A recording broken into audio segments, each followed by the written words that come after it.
पितृपक्ष 2025 की तिथियां आरंभ 7 सितंबर 2025 रविवार भाद्रपद पूर्णिमा पर, समापन 21 सितंबर 2025 रविवार सर्वपितृ अमावस्या महालया अमावस्या पर। इस प्रकार कुल मिलाकर यह अवधि 15-16 दिन की होती है, जिसमें श्राद्ध व तर्पण विधियां संपन्न की जाती है। श्राद्ध तिथि पितृपक्ष के दौरान की जाती है। सितंबर 2025 में श्राद्ध की तिथियां: 7 सितंबर पूर्णिमा श्राद्ध, 8 सितंबर प्रतिपदा श्राद्ध, 9 सितंबर द्वितीया श्राद्ध, 10 सितंबर तृतीया श्राद्ध, 11 सितंबर चतुर्थ श्राद्ध, 12 सितंबर पंचमी श्राद्ध, 13 सितंबर षष्ठी श्राद्ध, 14 सितंबर सप्तमी या अष्टमी श्राद्ध, 15 सितंबर नवमी श्राद्ध, 16 सितंबर दशमी श्राद्ध, 17 सितंबर एकादशी श्राद्ध, 18 सितंबर द्वादशी श्राद्ध, 19 सितंबर त्रयोदशी श्राद्ध, 20 सितंबर चतुर्दशी श्राद्ध, 21 सितंबर सर्वपितृ अमावस्या श्राद्ध। पितृपक्ष 2025 7 सितंबर पूर्णिमा से लेकर 21 सितंबर अमावस्या तक है। इस दौरान श्राद्ध तर्पण विधियां पूरे पखवाड़े दैनिक रूप से संपन्न की जाती है और समापन सर्वपितृ अमावस्या पर होता है। पितृतर्पण उसी तिथि को किया जाता है जिस तिथि में पूर्वजों की देहांत हुआ हो। जिन्हें अपने पूर्वजों की मृत्यु तिथि याद नहीं होती है, वे आश्विन कृष्ण अमावस्या सर्वपितृ मोक्ष अमावस्या के दिन श्राद्ध और तर्पण करते हैं। इन दिन पितरों को मोक्ष मार्ग दिखाने का विशेष महत्व माना जाता है। पितृपक्ष की नवमी तिथि मातृ नवमी का विशेष महत्व है। इस दिन सुगंधिता सौभाग्यवती सुहागन स्त्रियों का श्राद्ध और तर्पण करना चाहिए।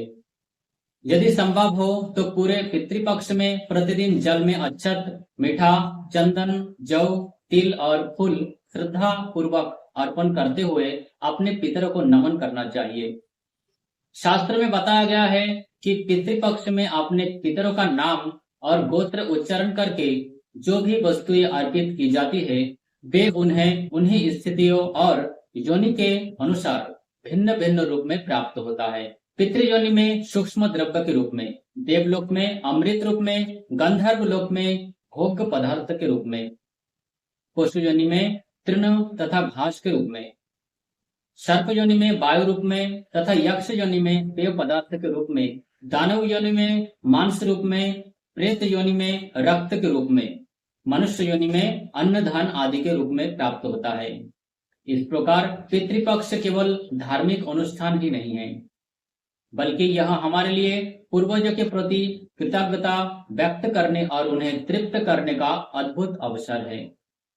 पितृदोष के लक्षण: घर में आय की तुलना में खर्च अधिक होना, अच्छी कमाई के बावजूद भी बरकत ना होना और धन का संचय ना हो पाना, परिवार के सदस्यों में विचारों का मेल ना होना, छोटी छोटी बातों पर झगड़े होना और घर का वातावरण अशांत रहना, संतान प्राप्ति में कठिनाई, संतान के विवाह में अड़चने और अनावश्यक विलंब, शादी विवाह गृह प्रवेश धार्मिक अनुष्ठान आदि मंगल कार्य में लगातार बाधाएं आती है, शुभ समय पर कार्य ना हो पाना, अथक परिश्रम करने के बावजूद भी बहुत कम फल मिलना, बार बार असफलता हाथ लगना, किसी भी योजना या कार्य के अंतिम समय में रुकावट आना, बार बार निराशा हाथ लगना।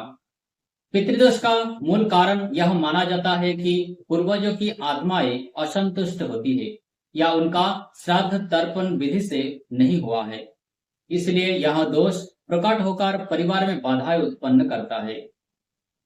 पितृदोष दूर करने के प्रमुख उपाय: पितृपक्ष भाद्रपद पूर्णिमा से आश्विन कृष्ण अमावस्या तक में पितरों को श्राद्ध, पिंडदान और तर्पण करें। यदि मृत्यु तिथि ज्ञात हो तो उसी तिथि पर श्राद्ध करें, अन्यथा सर्वपितृ अमावस्या पर अवश्य करें। श्राद्ध में गोत्र और नाम का उच्चारण करते हुए तिल, अक्षत, जल, पुष्प, पिंड आदि अर्पित करें। गया बिहार में फाल्गु नदी के तट पर पिंडदान को सर्वोत्तम माना गया है। शास्त्र कहता है कि गया में किया गया श्राद्ध पितरों को कई जन्म तक संतुष्ट करता है। और पितृदोष शांति होती है। गंगा, यमुना या किसी भी पवित्र नदी में खड़े होकर तर्पण करने से पितरों की शांति मिलती है।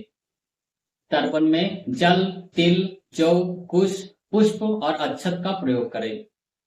शनिवार अथवा अमावस्या को पीपल के वृक्ष के नीचे दीपक जलाकर ओम पितृभ्यः स्वाहा नमः का जप करें। पीपल वृक्ष में पितरों का वास माना जाता है। पितृदोष शांति के लिए ब्राह्मणों, गौ, कुत्ते, कौवे व जरूरतमंद को अन्न, वस्त्र, दक्षिणा आदि दान करें। श्राद्ध में विशेष रूप से छत्तू, खीर, तिल, मूंग, चावल का दान फलदायी है। प्रतिदिन या पितृपक्ष में इस मंत्र का जप करने से पितरों की कृपा प्राप्त होती है। ओम पितृभ्यः स्वाहा नमः, ओम प्रीतिभ्यो स्वाहा नमः, ओम आत्मभ्यो स्वाहा नमः। पितृदोष निवारण हेतु सत्य बोलना, माता पिता एवं बड़ों की सेवा करना, गौ सेवा और दान पुण्य करना अत्यंत फलदायी है। पितरों के निमित्त किसी गरीब कन्या का विवाह करना अथवा विद्यार्थियों को सहयोग करना श्रेष्ठ माना गया है।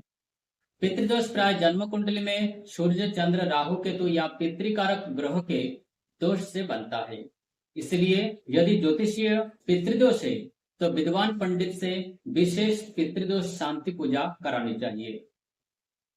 संक्षेप में श्राद्ध, तर्पण, दान पुण्य, गया श्राद्ध, पीपल पूजन और मंत्र जप पितृदोष दूर करने का प्रमुख उपाय है।